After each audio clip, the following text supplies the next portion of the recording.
দর্শক সামনে পবিত্র ঈদুল আজহা কে সামনে রেখে গড়ে ফিরছেন যারা চট্টগ্রাম শহরে বসবাস করে তারা গড়মুখী হয়েছেন ইতিমধ্যেই। আমরা এই মুহূর্তে অবস্থান করছি চট্টগ্রাম শাহ আমানত ব্রিজের পাশেই আমি অবস্থান করছি। দর্শক একটু যদি আমি আপনাদেরকে দেখাই, আমি যে জায়গায় অবস্থান করছি এটি চট্টগ্রাম শাহ আমানত ব্রিজের পাশে। এখান থেকে মূলত চট্টগ্রাম হয়ে কক্সবাজারের উদ্দেশ্যে রওনা দেয় এবং চট্টগ্রাম বান্দরবনের উদ্দেশ্যে, এবং এখানে বেশ কিছু উপজেলা রয়েছে, চট্টগ্রাম আনোয়ারা উপজেলা, চন্দনাইশ উপজেলা, পট্টি উপজেলা, সাতক্ষীরা উপজেলা, লোহাগাড়া উপজেলা সহ কক্সবাজার যাওয়ার পথে যে উপজেলাগুলো পড়ে প্রত্যেকটা উপজেলায় এখান থেকে ঘরমুখী মানুষরা, অর্থাৎ এই জায়গা থেকে মানুষরা কিন্তু রওনা করেছেন। আমরা এখানে কয়েকজন যাত্রীদের সাথে কথা বলেছি, যাত্রীরা আমাদেরকে জানিয়েছেন আসলে অতিরিক্ত ভিড় তবু যে তারা বাড়িতে যাচ্ছেন এবং পরিবার নিয়ে আনন্দ করতে পারবেন, একসাথে তারা ঈদ করতে পারবেন, এটাই হচ্ছে তাদের আসলে আনন্দ, এমনটা জানিয়েছেন। তবে দাম বাড়ার বিষয়, অত গাড়ি ভাড়া বেশি কিনা সেটা বিষয় আসলে জানতে চাওয়াতে অনেকজনেই তেমনটা আসলে তাদের কষ্টর জিনিসটা অর্থাৎ বেশির জিনিসটা কিন্তু তেমনটা উল্লেখ করে নাই। আমরা এমনটা দেখেছি কয়েকজনের সাথে কথা বলে।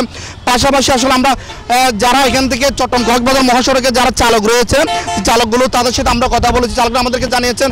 আসলে আমরা তাদের কাছে জানতে চাইছি চট্টগ্রাম কক্সবাজার মহাসড়কে বিশেষ করে ঈদ আসলেই সড়ক দুর্ঘটনা হওয়ার কারণ কি আমরা জানতে চাইছি। তারা আমাদেরকে জানিয়েছেন অর্থাৎ ছোটো ছোটো যে গাড়িগুলো রয়েছে সিএনজি, অটোরিকশা, সেগুলো কিন্তু অতিরিক্ত ওভারটেক করার কারণে কিন্তু তারা তাদের এই দুর্ঘটনা বলে এমনটা আমাদেরকে জানিয়েছেন। যে বড় গাড়িগুলো রয়েছে সেই চালকগুলো আসলে বিশেষ করে এই চট্টগ্রাম কক্সবাজার মহাসড়কে প্রায় সময় দেখা যায় দুর্ঘটনা লেগেই থাকে। মোটামুটি অর্থাৎ ছোটো যে গাড়িগুলো রয়েছে সেগুলোর কারণে কিন্তু দুর্ঘটনা হয় এমনটি আমাদেরকে জানিয়েছেন।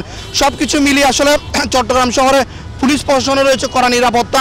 আমরা পুলিশ ট্রাফিক দেখেছি, তাদের চৌকিশ টিম কিন্তু এখানে অবস্থান করছে। যদি কোনো ধরনের কোনো রকম ছিনতাই বা অপ্রীতিকর কোনো ঘটনা সংঘটিত হয় তাহলে তারাও তাৎক্ষণিকভাবে আইনগত ব্যবস্থা নেবেন। তো দর্শক আসলে যেমনটি বলছিলাম, আজকে কিন্তু অধিকাংশ মানুষ কিন্তু আসলে বাড়ির উদ্দেশ্যে রওনা দিয়েছেন। চট্টগ্রাম শাহ আমানত ব্রিজের পাশ থেকে চট্টগ্রাম কক্সবাজার উদ্দেশ্যে অর্থাৎ যতগুলো উপজেলা রয়েছে ওদিকেই বান্দরবন সহকারে প্রত্যেকটা উপজেলায় কিন্তু তারা পরিবার নিয়ে আনন্দ করার জন্য তারা বাড়ির উদ্দেশ্যে রওনা দিয়েছেন। তো এই ছিল চট্টগ্রাম শাহ আমানত ব্রিজের পাশ থেকে আমার সর্বশেষ সংবাদ।